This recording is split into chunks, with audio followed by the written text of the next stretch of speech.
Takwa Talks with AI, when Takwa talks to technology, obrolan ringan menambah ketakwaan. Assalamualaikum warahmatullahi wabarakatuh, sahabat Takwa. Senang sekali nih bisa ngobrol lagi sama Anda semua. Kali ini kita mau coba gali lebih dalam satu ayat yang penting banget di surah Al-Baqarah, ayat keempat. Allah berfirman, وَالَّذِينَ يُؤْمِنُونَ بِمَا أُنزِلَ إِلَيْكَ وَمَا أُنزِلَ مِنْ قَبْلِكَ وَبِالْآخِرَةِ هُمْ يُوقِنُونَ. Artinya kurang lebih, dan mereka yang beriman kepada Al-Quran yang diturunkan kepadamu Muhammad, dan kitab-kitab yang telah diturunkan sebelum engkau, serta mereka yakin akan adanya akhirat.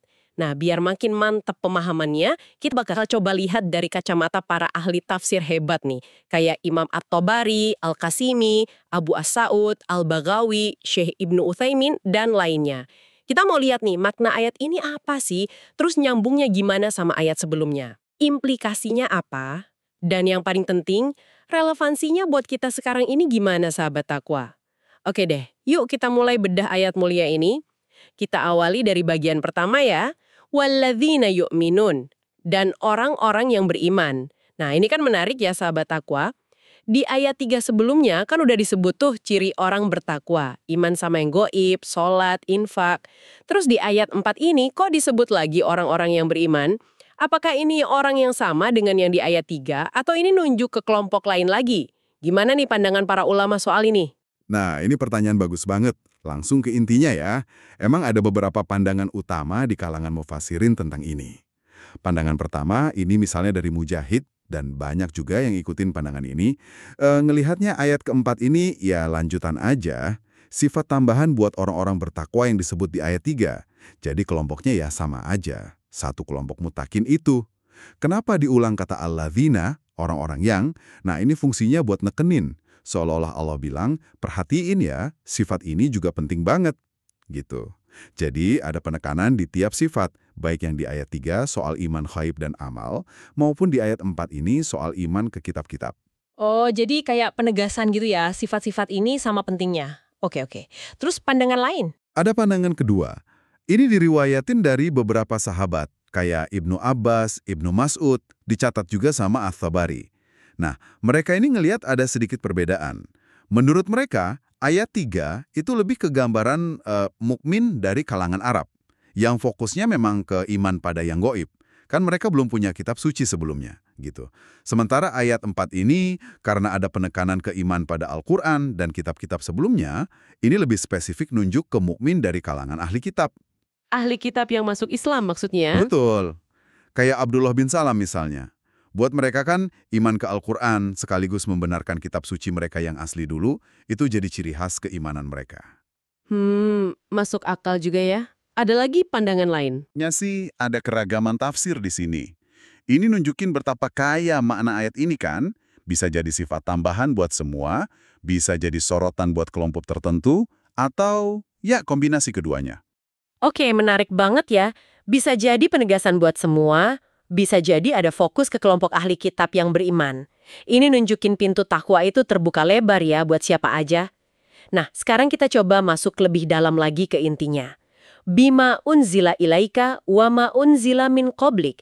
Beriman pada apa yang diturunkan kepadamu dan apa yang diturunkan sebelummu. Apa sih cakupan persisnya dari apa yang diturunkan itu? Oke, kita bedah satu-satu ya.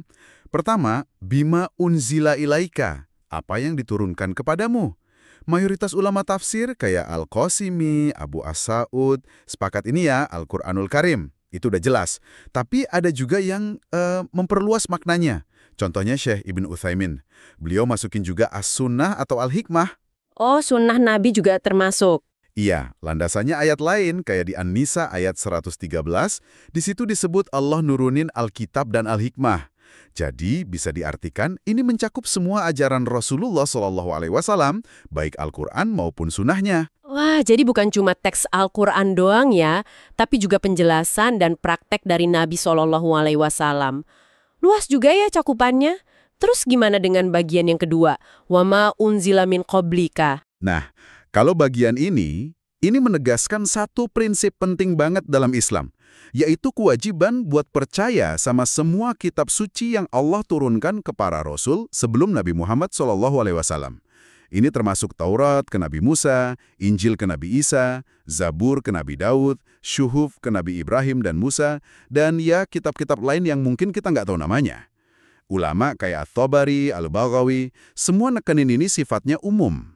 Berarti seorang muslim itu nggak boleh dong cuma percaya Al-Quran tapi nggak percaya sama kitab sebelumnya. Tepat sekali. Iman kita itu dianggap belum lengkap kalau kita mengingkari adanya wahyu-wahyu Allah sebelumnya. Tapi, nah ini penting nih, ada bedanya cara kita beriman. Para ulama jelasin, iman kita ke kitab-kitab sebelum Al-Quran itu sifatnya ijmali, global gitu. Global gimana maksudnya? Ya, kita wajib percaya secara umum aja. Percaya bahwa Allah pernah menurunkan kitab-kitab itu sebagai petunjuk buat umat zaman dulu. Kita nggak dituntut tahu detail isinya, apalagi yang udah diubah-ubah kan? Nah, beda sama iman ke Al-Quran. Itu harus tafsili, rinci. Kita wajib imani detailnya, pelajari isinya, fahami hukumnya, dan ya usaha buat ngamalin semampu kita. Al-Quran kan fungsinya sebagai penyempurna dan muhaimin, pengawas gitu, buat kitab-kitab sebelumnya. Kayak kata Ibn Abbas yang dikutip At-Tabari, ciri muhmin sejati itu ya nggak beda-bedain Rasul dan kitabnya. Dia iman sama semuanya. Nah, ini poin penting banget nih di zaman sekarang ya, sahabat takwa. Kalau kita iman sama semua kitab suci, kan jadi tumbuh rasa hormat ya sama sejarah kenabian, terus ngelihat ajaran tauhid itu nyambung terus. Ini juga sekaligus ngebantah anggapan kalau Islam itu datang tiba-tiba, putus dari sejarah sebelumnya. Jadi iman kita mesti utuh ya? Bener banget. Ini bagian dari universalitas Islam. Oh ya, sedikit tambahan soal bahasa nih. Penggunaan kata kerja pasif unzila diturunkan, itu di Al-Quran sering tujuannya buat nunjukin keagungan Allah sebagai yang menurunkan wahyu, meskipun nggak disebut langsung namanya di situ. Oh gitu ya. Menarik. Oke, makasih penjelasannya. Sekarang kita sampai di ujung ayat nih, yang rasanya kok ada penekanan khusus ya. Wabil akhirati hum yuqinun. Dan terhadap akhirat mereka yakin. Ada dua kata kunci di sini, al-akhirah, akhirat, sama yuqinun, mereka yakin. Kenapa ya akhirat disebut khusus di sini? Bukannya akhirat itu udah masuk bagian dari yang gaib di ayat 3 tadi? Terus, apa makna yuqinun yang sebenarnya? Betul. Ini bagian yang krusial banget. Pertama soal al-akhirah. Bahasa gampangnya ya yang akhir atau yang kemudian. Lawannya ad-dunya, dunia, yang artinya yang dekat atau yang rendah. Istilah al-akhirah ini udah jadi nama khusus buat kehidupan setelah mati, setelah dunia ini selesai. Cakupannya luas banget. Kata para ulama, ini meliputi iman sama hari kebangkitan, padang mahsyar, hisab, mizan, surga, neraka, ya pokoknya semua kejadian setelah mati. Oke, jadi cakupannya luas ya. Terus, kenapa disebut lagi secara khusus di sini? Nah, ini dia. Salah satu hikmahnya, kayak yang diisyaratkan Al-Bikahi dalam tafsirnya, itu buat nunjukin betapa pentingnya, betapa sentralnya keyakinan pada akhirat ini. Iman pada akhirat itu bisa dibilang fondasi moral dan spiritual yang paling kuat. Jadi kompas hidup kita. Jadi motivasi utama buat beramal soleh. Jadi, walaupun bagian dari gaib, saking pentingnya jadi perlu ditekanin lagi gitu ya? Tepat. Dan penekanannya bukan cuma di kata akhiratnya aja, tapi juga di kata yuqinuna itu. Mereka yakin. Kata ini dari akar kata yakin. Ini bukan sekedar percaya biasa atau tahu aja.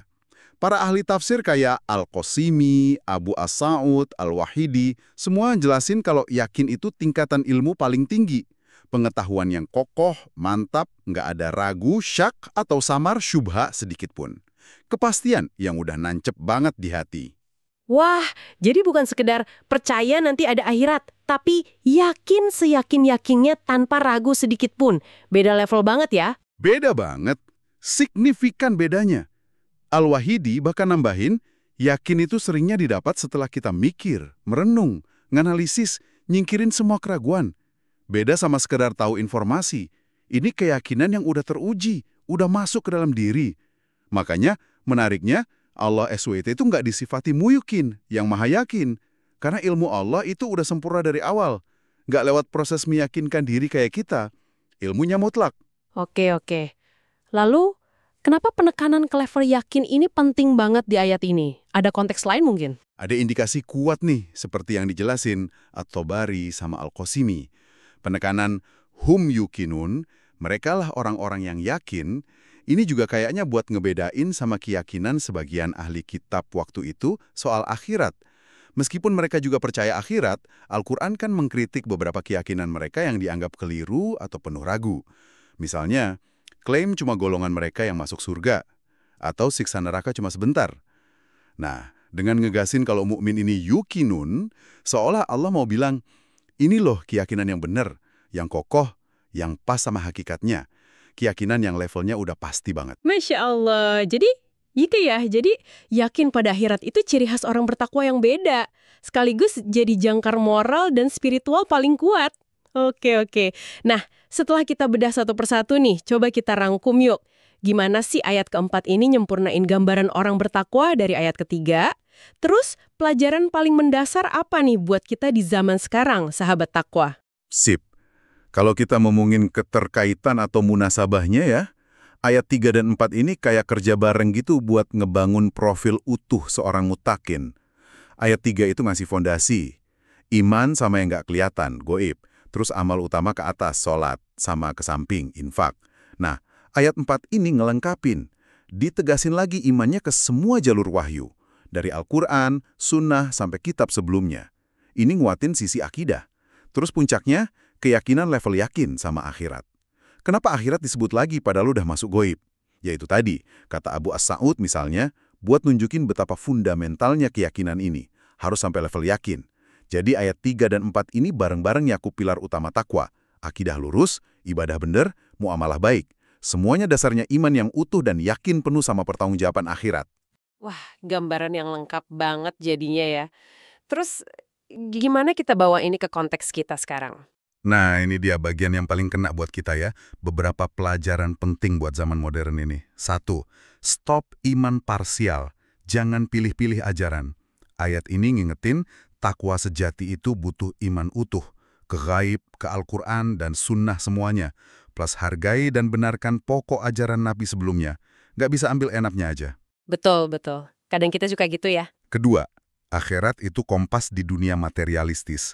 Zaman sekarang kan seringnya ngukur semua pakai materi sukses duniawi. Nah, penekanan yukinun soal akhirat ini jadi penting banget. Keyakinan ini harus jadi kompas moral kita.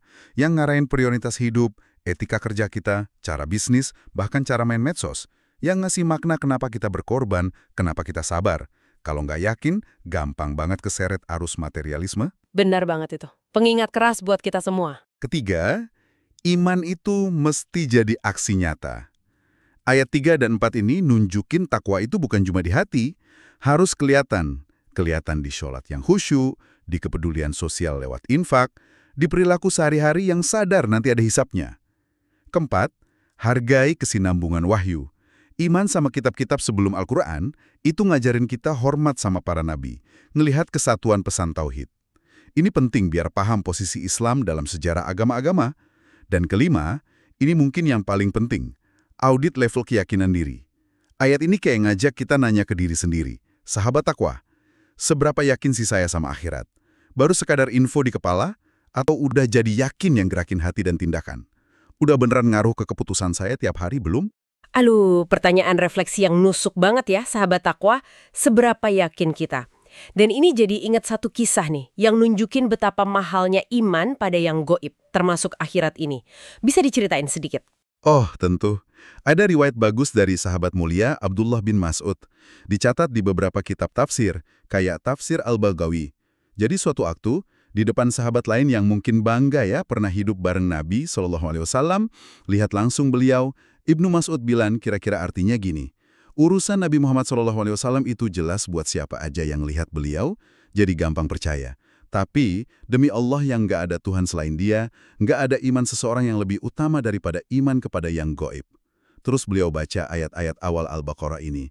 Dari Alif Lam Mim sampai ayat 5, mereka itulah orang-orang yang beruntung. Masya Allah, dalam banget ya pesannya. Iya, kuat banget. Justru karena kita kan nggak lihat Rasulullah SAW langsung, nggak nyaksiin wahyu turun, tapi kita tetap iman sama Allah, Rasulnya, Al-Quran, kitab sebelumnya, dan yakin seyakin-yakinnya sama hari akhir.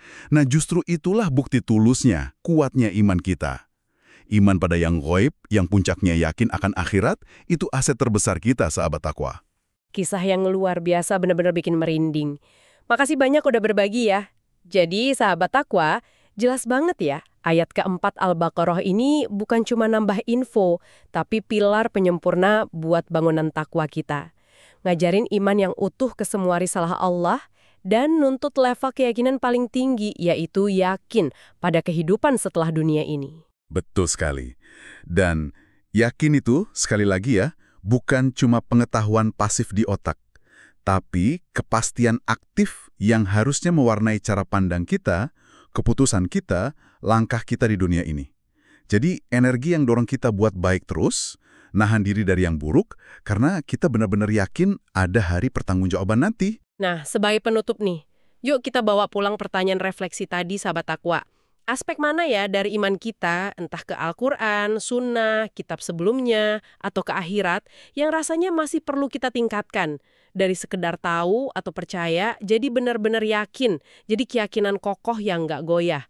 Terus, langkah nyata apa nih yang bisa kita mulai hari ini buat nguatin keyakinan itu di hati dan di tindakan kita? Semoga obrolan kita kali ini ada manfaatnya ya, jadi inspirasi buat kita semua dalam perjalanan menuju takwa. Takwa Talks with AI, when Takwa Talks to Technology, obrolan ringan menambah ketakwaan. Wassalamualaikum warahmatullahi wabarakatuh.